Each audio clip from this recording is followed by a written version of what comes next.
listeners to the BizBlend Podcast, where business meets mindset, hustle meets heart, and also transformation.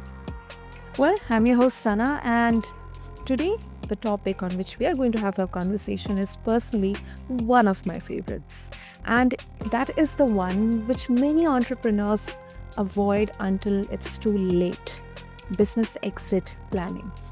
So, whether Mhm. you are dreaming of a retirement or chasing a new passion, or you are simply getting ready for a new chapter in your life, knowing how to exit your business is just as important as knowing how to build it. So, listeners, my guest today is someone who has walked this tightrope and has lived to tell the tale. Listener, Tracy Gunn, she is a serial entrepreneur who's launched and run four businesses over the last 16 years. But when burnout hit, she found herself stuck with a business she couldn't sell. And fast forward, she has fixed it, sold it in just 3 months, and now she helps others do the same through her company, Get Exitable. So we'll uncover some of the stats, some of the surprising insights, and then we'll also understand how she's on a mission to change that and help 1 million, more than that, small business owners develop solid exit strategies by 2028. So, listeners, get ready to dive deep into this conversation. So, Tracy, welcome to the show, and it is such an honor to have you with us. Well, thank you so much for having me. I love talking about this subject, and it sounds like you do too. So this is going to be amazing. Absolutely, absolutely. So, let's go start from right now. So, you are on a mission, Tracy, to change or address upon the kind of worrying statistics in terms of how only 1 in 10 businesses ever sell. I mean, from where exactly does that come from, and why do you think there is definitely a problem to address about business exiting or selling? Well, it's the hardest number that most people don't believe or Mm-hmm. understand exists, right? Until, see, I'm the cautionary tale. Right? And that's the only reason I can speak on this subject, not because I am this great business guru expert, but because I've been there and I wondered to myself, why didn't somebody warn me? Like this is a thing. Yeah, so Biz by Sell a few years ago published that at least 85% of listed businesses do not sell. It could be as little as 1 in 10. And that's for a number of reasons. I mean, we have a what we call the silver tsunami happening where all the baby boomers are retiring, not enough people to buy the businesses. That could be a part of it. But Mm-hmm. really, it's because most business owners have jobs, not really businesses. And that's something that I myself, even though I had 42 staff, I really had to understand that, oh, wait a minute, the business isn't transferable. It's too dependent on me. That's why I can't sell it. That's why nobody wants it. Oh, okay, let me fix those things, right? Because really, at the end of the day, more often than not, we in our businesses don't want our jobs either. Most people don't wanna buy them. And so that's kind of where we get to this place where most businesses are not sellable because they are really jobs. And so that's, I think, the crux of the issue. There are other things in there, but Mm-hmm. what I love to say, and again, I'm a cautionary tale, but also a victory, in that I figured out how to fix some things to make it sellable. And it's just about planning, really. That's really all that it is, right? You've probably heard that saying about if you don't have a plan, you plan to fail. Yeah. Well, that's really true in business. Mm. Yeah, I agree. I agree. Wow. Okay, Tracy. So let's start with your story. I mean, turning an unsellable business around in just 3 months. That is kind of, superhuman stuff. So, but practically speaking, what was that turning point for you that made you realize that, yes, an exit strategy was essential not optional for me. Well, and so I'll tell you, I mean, for everybody, it's different, right? Maybe you're a retirement age and you're thinking about in the next year or two, I want to be finished. Maybe you just had a really bad year, a long string of bad luck with staff who make you hate your business, and maybe you're in a downturn in your like my region. But for me, I actually was running two restaurants and two candy stores all at the same time. I had Mm, 42 staff. A lot of them worked at both restaurants or at the candy store and one restaurant. And what happened was for me, I was starting to get tired. I had done that for a number of years. Um, but ultimately, my daughter had my first grandchild. And I had already planned and worked out a system where quarterly I would go away on vacation for a week. So it wasn't like I couldn't leave the business. I had from the beginning, I had read the E-Myth. A friend had given that to me, and I really had set it up with this idea that mm, I was not going to be the business. I was going to just, work on it or above it or and occasionally in it if necessary. But the idea was that from the beginning, I would set it up for independence. And mm, so when my daughter had my first grandchild, I just wanted to go. All of a sudden, just like that, I thought, I don't want to be here anymore. I want to go hang out with the baby. And so for me, I thought, I'm just going to sell, right? That's what most of us start a business thinking someday we'll sell. And so that's what happened for me. I hired a broker who I knew was a nice man. But when he sat down and looked at all of my businesses, he basically said, don't bother, just liquidate and move on. That would be the easiest path. And mm, I have to be honest, like I didn't understand why. I didn't understand enough to even know whether what he was saying was true or not, because I was just trusting him. And it really broke my heart. And mhm, it took me a few days to rebound back. And thankfully, as entrepreneurs, we are so optimistic. We always feel like we could fix everything and do everything. yeah, And so, after a few days of crying and having a moment, I decided, well, if he is right, and that's an if, what can I do about it? And so for myself, I just gave myself a 6-month plan. I thought I had one restaurant that was very big. It was the biggest headache out of all of them. And I thought, I'm going to try to fix this. And if I can't, then I will have the right and permission to just close it down in 6 months. But over those 6 months, let me see what I can do. Let me learn what I didn't understand about mhm, what value my business was at, what made it sellable, who my buyer was, all of those things. And so that's kind of my journey of, and it took only like a week or two for that whole journey to happen. And then I was like, okay, I set a date, a deadline, and I set mhm, an intention or a plan. This is what I'm going to do. I don't know how I'm going to do it, but I'm going to try. And that's mhm, kind of all that it takes really for any business owner. But the main thing that shifted everything for me was mhm, all of a sudden I was looking not at growing, scaling, improving. I was mhm, thinking about exiting. I had a deadline in mind. The time was ticking and it made me really focused on what I could do to fix things.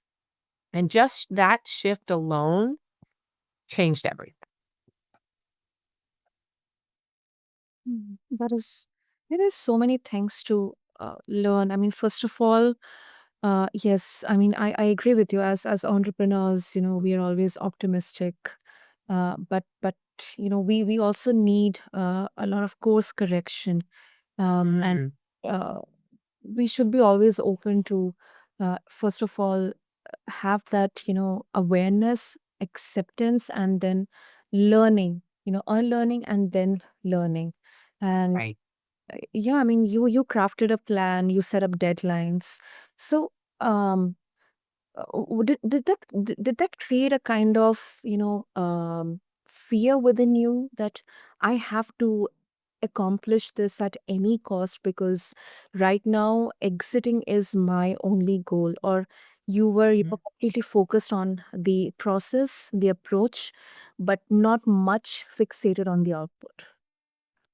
I mean, for myself, I do well under pressure. So this large restaurant that I'm talking about, I opened that in 2 weeks. By the time we signed the lease and opened, 2 weeks, and it's 6,500 square feet. So it's a large restaurant. And Okay. so I do well under pressure, and I know myself enough to know that if I give myself some pressure, I will perform. Hmm. I was scared. I was frustrated. I mean, that was part of it was just I was crying because I thought, gosh, all these years I built all these businesses and they were all running and making money and selling. It wasn't like we didn't have any sales, but Mm. I didn't realize that I had built systems, but I still was the fuel for the systems. I still was the person that made sure everything happened. Um, and I would be the touch point, right? Or the cornerstone. And so often business owners do that. They have created a system around themselves that they're comfortable with their skills and the things they prefer to do versus not prefer. Um, but it keeps them involved, but not so involved that they quit. It's like the frog in the pot that's boiling, right? They're just comfortable. Mm. Um, and so for me, I thought, gosh, until some outside force shifts that, Mhm. you stay the course. You're comfortable, you're making money, you are in a system, you maybe don't have to work 20 hours a day like you did when you began. You are comfortable. Mhm. And it requires that outside force to shift you into a different mindset, but also into a different direction, right? Mm. And that was true for me. And it took my grandchild, but I probably would have gotten tired of that routine after a while. But the grandchild move to the front of the line. Other people might have, a death in the family or get a medical diagnosis or divorce or their child has a problem or, whatever it is. It's not always that the business is failing. It's just that something has come about to make you want to do something different. Um, Mhm. and the reality is most of us do not want to work or own forever. Yeah. And so that's coming sooner rather than later for a lot of baby boomers, especially in the States. I know the stats better for the States, but they're talking like a third of small business owners will be retiring one way or another in the next couple years Mm. just because they're all in their 70s. Yeah. And what will happen to those businesses if they don't sell is that Mm. most of them will just disappear like they never existed and leave a vacuum, in my opinion. And so I'm hopeful that by raising the alarm and talking about the subject that doesn't get talked about a lot, that people start to think about it. I tell my cautionary tale about how I made a mistake.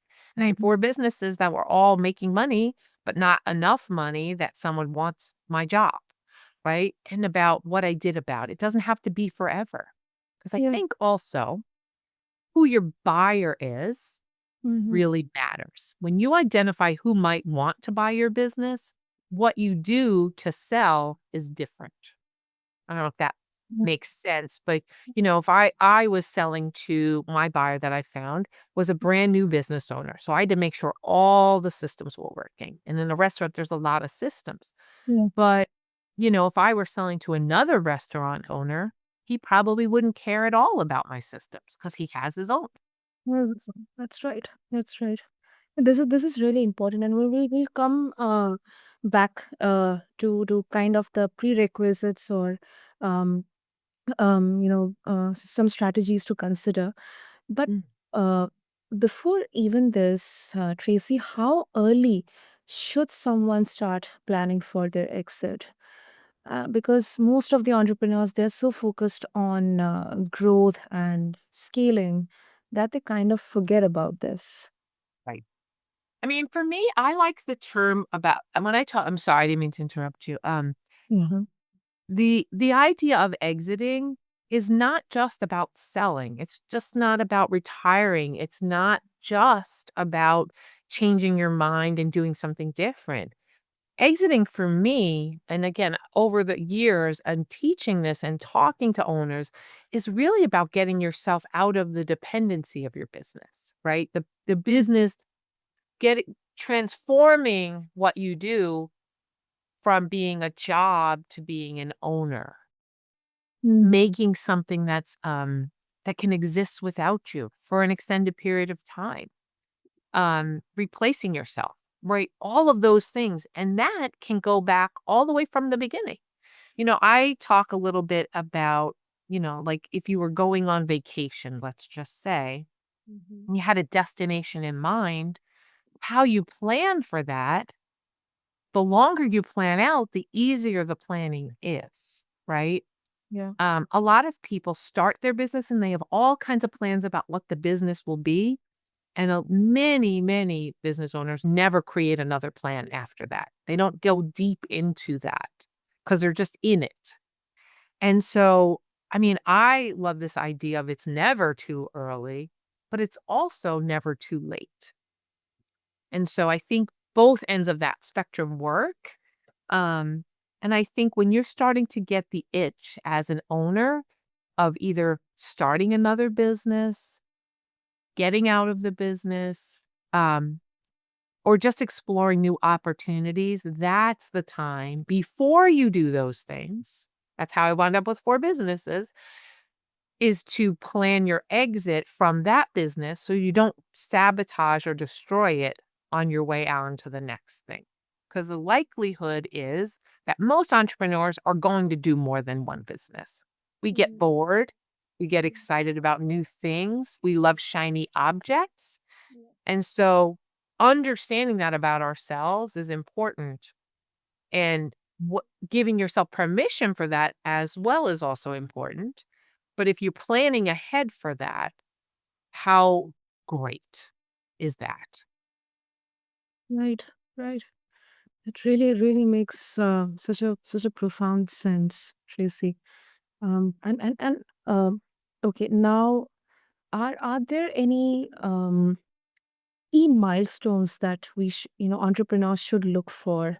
Because you also talk about setting the date Mm, as one of your three secrets to a yeah. successful exit. Why do you think it is so much important, and how does it shift the mindset? I would rather say prepare the mindset of Mm. business owner or entrepreneur.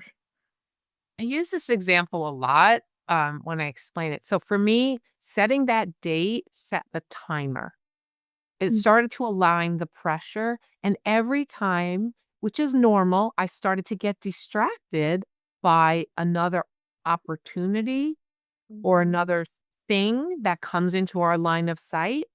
That date reminded me to get back on track. It was like it was putting blinders on, like, "This is what I'm doing for this long."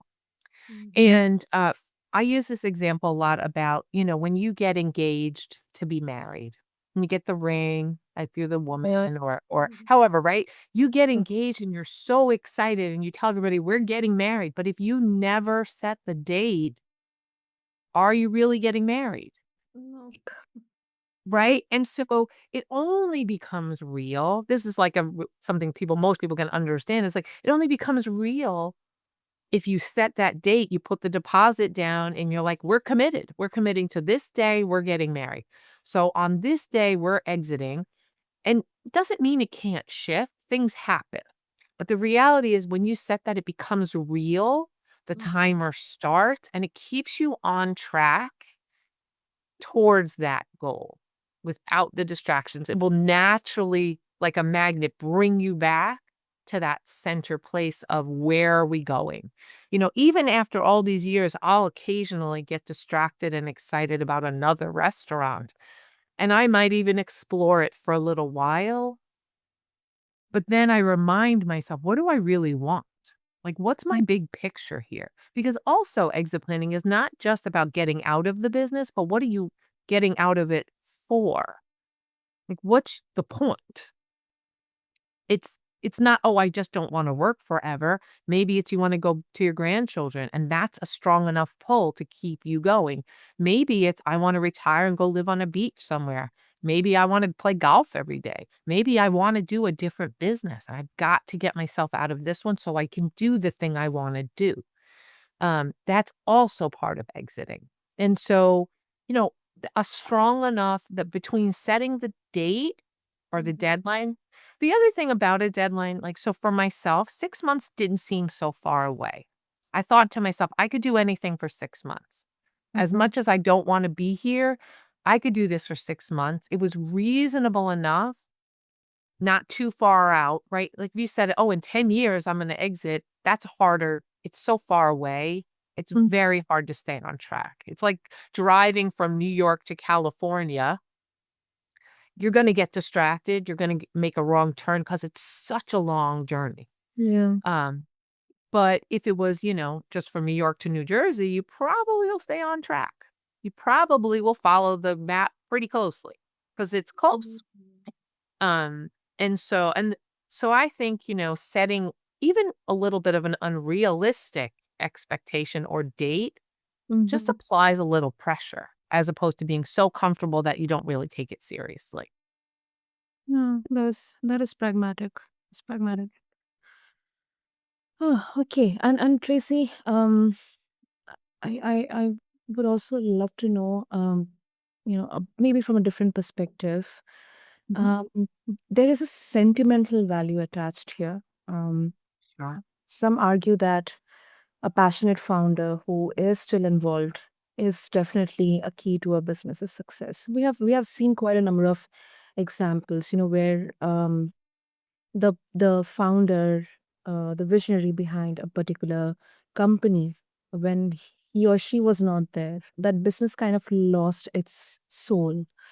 And Yeah. stepping away, it could scare buyers, or it could create a kind of sentimental, whirlwind within the founder or the owner. But Sure. your model focuses on creating a transferable business. So, Mm. is there a balance between staying involved and also preparing for a clean handoff? Mhm. I mean, for myself, I use myself as an example. I on tribute, right, on this topic, because I will tell you this. This is what I found as a person going through it, not just once, but a few times, is that after a month or two of really focused energy on removing myself, so, step one is fix the basics. What are things you could pretty easily either delegate, eliminate, or automate, or combine, or some combination of those things, right? And there are things that we do every day just because it's easier that we Mm. probably should be doing, right? And then as you start to eliminate those things, you gain your time back and you're not so pressed, you're not so stressed. And so all of a sudden, I do remember the first restaurant that I was exiting. After about a month of delegating, I had assigned some really big things and also created a list and done a few different things. And all of a sudden I realized, gosh, this isn't so bad. Mhm. It was just that little bit of pressure off made me think of it different.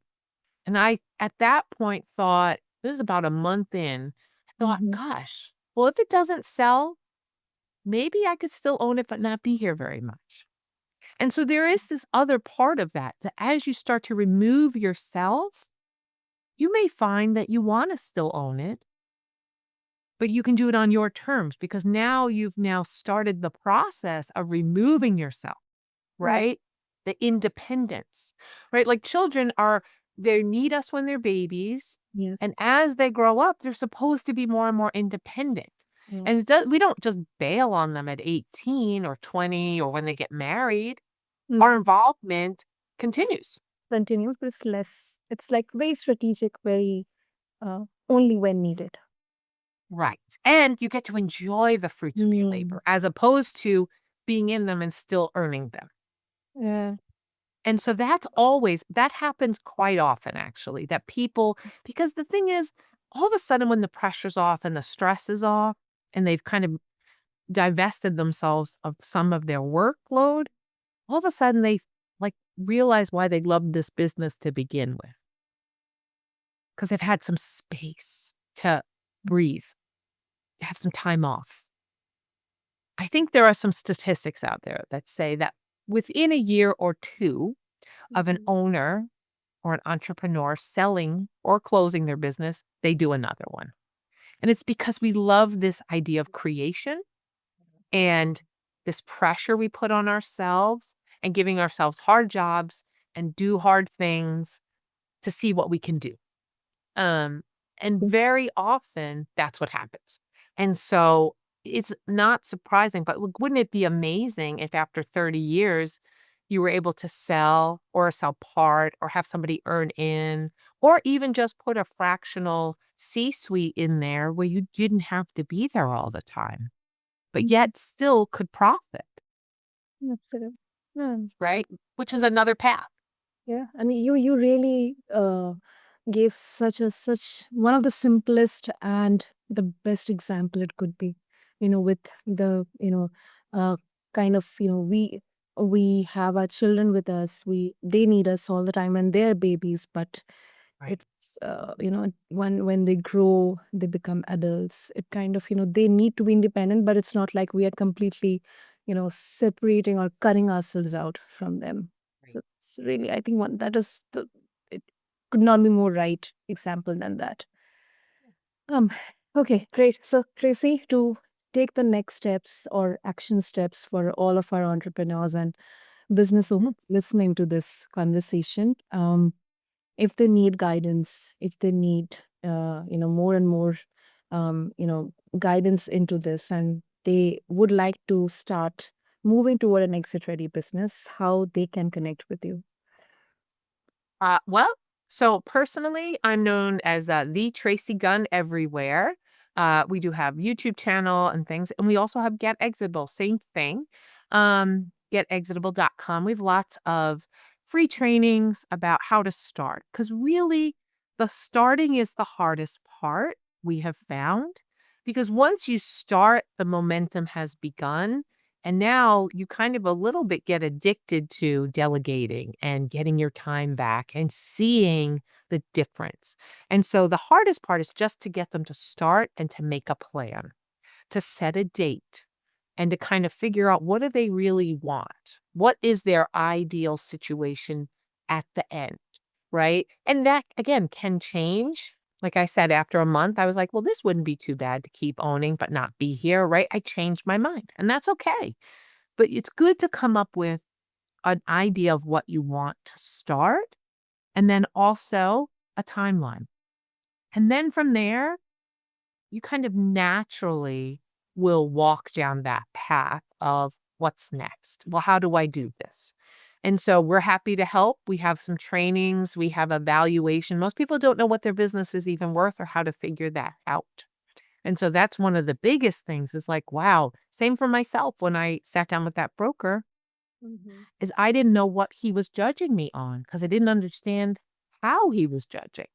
And so that's a really important step as well is to understand the value of your business and what your options are. So I have on the website, I have a free class. It's 5 days, which just a little bit today. We have some AI GPTs to help you figure some things out and some worksheets just to kind of start the process. Because once you know this is a thing, right? Like once you know, oh, wait, all businesses don't sell.